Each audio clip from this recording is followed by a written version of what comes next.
sekarang kan bulan puasa, Ustaz. Iya. Nah, saya itu banyak undangan untuk buka bersama, Ustaz. Wah, saya belum ada yang undang sama sekali. Nah, ya itu. Itu bagaimana itu? Begini, memang di sebagian masyarakat itu tradisi buka bersama ini seakan-akan menjadi hal yang sangat favorit sekali. Hemat kami, kegiatan masyarakat yang berupa buka bersama itu sangat positif, apalagi bisa diikuti oleh semua kalangan. Kadang ini yang fukoro, masakin juga bisa kumpul dengan orang-orang yang kaya, makan di satu tempat dengan menu yang sama. Ini kan nilai persaudaraan dan nilai kesetaraan di dalam kehidupan bersosial itu sangat nampak sekali. Ini bagus, saya kira buka bersama itu bagus, terlepas dari unsur-unsur lain yang ada di dalamnya. Jadi pada esensinya buka bersama itu kegiatan yang sangat positif, sangat bagus sekali, karena memang makan bersama itu membawa berkah yang tidak didapatkan ketika makan sendirian. Apalagi cara makannya kita mengikuti cara seperti sahabat Nabi, itu cara satu talam, makan berkelompok, ada yang 5 dan lain sebagainya. Itu konon nilai keberkahannya lebih daripada kita makan sendiri-sendiri. Jadi kalau boleh saya simpulkan bahwa buka bersama itu sangat positif, baik secara sosial maupun secara agama, terlepas dari hal-hal lain yang bertentangan dengan aturan agama di dalam pelaksanaan buka bersama ini. Jadi kalau kita lihat dari esensi buka bersama itu sangat positif sekali. Satu tadi itu adalah menumbuhkan rasa solidaritas di kalangan masyarakat yang fakir bisa makan bersama dengan orang yang kaya. Kalau bukan kesempatan seperti itu kadang kan sulit sekali. Apalagi ini di masyarakat perkotaan mungkin. Kalau di pedesaan kita sudah sering kumpul di satu tempat ketika ada acara di tetangga. Nah, ya seperti itu. Kadang pada prakteknya itu saat acara bukber itu kadang kelewat sholat maghrib. Kadang sibuk foto-foto. Maksudnya setelah makan bersama, setelah berbuka, ini di antara yang mengikuti acara itu sampai tidak melakukan sholat. Iya, Ustaz. Nah, makanya saya tadi tegaskan, buka bersama itu esensinya bagus, terlepas dari hal-hal lain yang sampai bertentangan dengan syariat Islam. Salah satunya, waktu maghrib ini kan sangat pendek sekali, sangat pendek. Memang dalam aturan berbuka puasa itu disunahkan untuk takjil. Artinya ketika sudah masuk waktu maghrib, ini segera untuk melakukan berbuka puasa. Itu sunnah. Jadi bagian daripada sunnahnya puasa, satu yaitu takjilul iftar, segera untuk berbuka puasa. Nah, bukan baik kalau kita itu mengakhirkan berbuka puasa. Semisal sudah masuk waktu maghrib, karena kita tidak lapar dan tidak haus. Wah, merasa orang paling kuat untuk menahan lapar dan haus. Loh, kok kamu kok enggak berbuka? Oh, saya kuat, nanti aja sudah. Nanti aja, saya mau sholat dulu. Oh, enggak minum dulu lah, enggak batalkan puasa. Enggak, nanti saya kuat. Justru itu enggak baik. Artinya berbuka puasa kan tidak harus makan 1 piring, 2 piring. Tapi berbuka puasa itu adalah membatalkan puasa yang kita lakukan. Ya bisa dengan makan kurma, walaupun hanya satu butir kurma, atau bisa dengan minum walaupun hanya dengan seteguk air. Setelah itu kalau memang mau sholat ya sholat dulu. Nah, makanya berbuka puasa di awal, segera berbuka puasa itu bagian daripada sunnahnya puasa. Yang kedua, takhirus sahur, makan sahurnya agak diakhirkan, bukan makan jam 1, bukan jam setengah 2, tapi ya sekitar kalau UIP itu ya jam 3, sekitar jam 3 atau jam setengah 4, imsak kurang sekian menit. Tapi jangan terlalu mepet dari imsak. Kalau makannya banyak nanti sampai dalam bus ini. Sampai adzan makannya.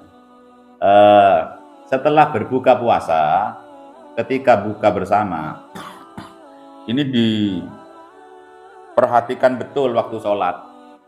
Jadi jangan sampai karena kita sudah merasa keasikan ngobrol dengan teman, sehingga sampai meninggalkan sholat 5 waktu. Karena kewajiban sholat 5 waktu ini kewajiban yang tidak bisa ditawar.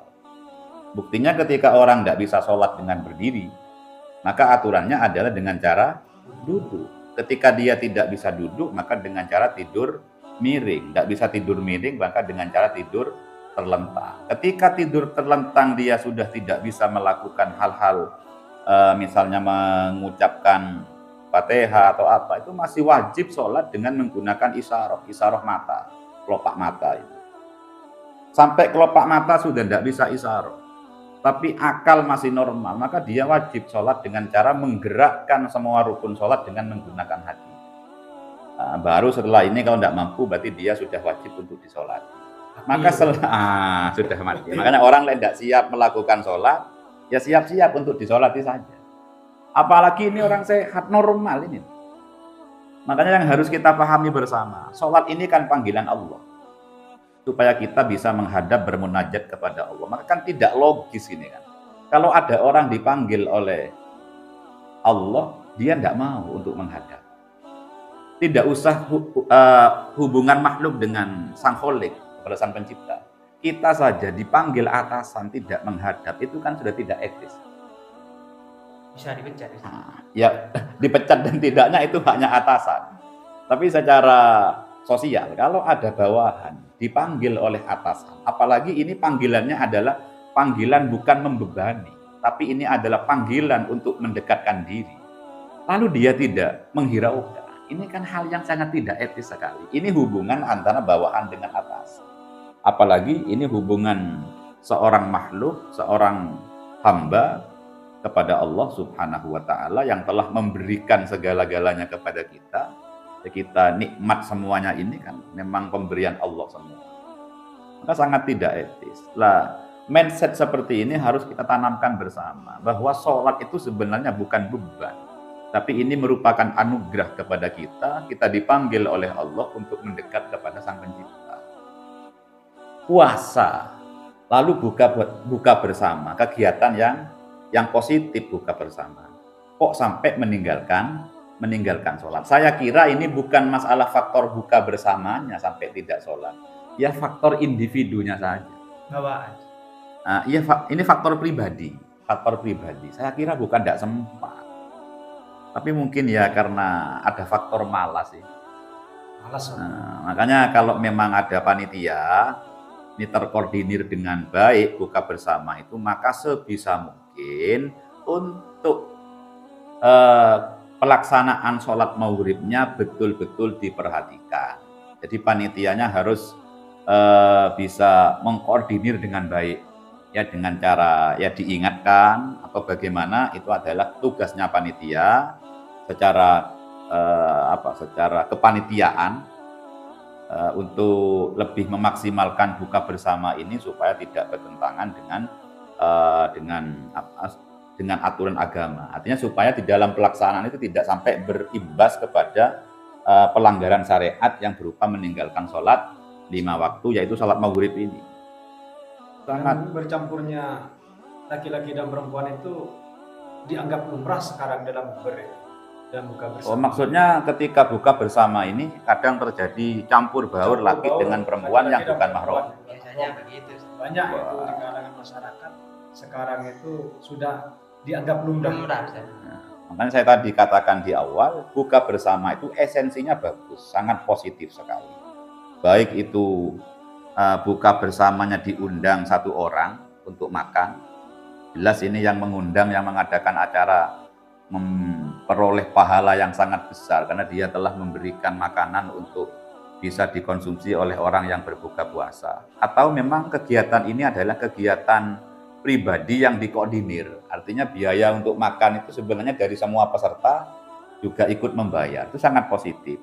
Tapi tentunya tidak ada hal lain yang bertentangan dengan syariat seperti ini pelaksanaannya campur laki dengan perempuan yang bukan mahram. Justru bukan ibadah jadinya. Apalagi ini yang muda-mudi ini. Manusia itu tidak bisa, laki perempuan ini mau tidak timbul perasaan suka tidak mungkin. Memang sudah tabiat manusia, di mana ada laki-laki ya suka sama perempuan. Ketika perempuan juga begitu. Maka sangat tidak etis ini kan. Buka bersama dalam rangka mau melakukan ibadah. Berbuka puasa ini kan ibadah, ya puasanya juga ibadah. Kok di dalamnya ada campur laki dengan perempuan?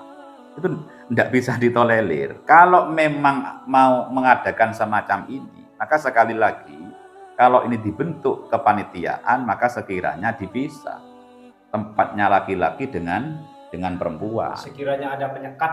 Nah, sekiranya ada penyekat, bukan berarti di saat mau berbuka dan setelahnya itu, apalagi pada saat makannya, ini terjadi campur laki dengan perempuan, satu meja laki perempuan. Wah, ini kadang ya sampai terjadi hal-hal yang tidak diinginkan di luar sana. Apalagi bercanda-bercanda. Ya kadang kan sudah bercandanya bercanda bebas kadang ini. Bercandanya bebas. Kadang bercandanya bertentangan dengan syariat ya. Iya, maka harapan dari kami kalau memang ini terbentuk secara kepanitiaan, maka memang harus betul-betul diperhatikan di mana tempat laki perempuan berbeda. Dan yang kedua, buka bersama itu bukan diisi dengan ngobrol seharusnya, tapi menjelang berbuka puasa ini diisi dengan zikir-zikir, istighfar, apalagi diisi dengan kajian keagamaan, mungkin diisi dengan konsultasi seputar puasa, sangat positif. Daripada ya diisi dengan hal-hal hanya ngobrol bersama.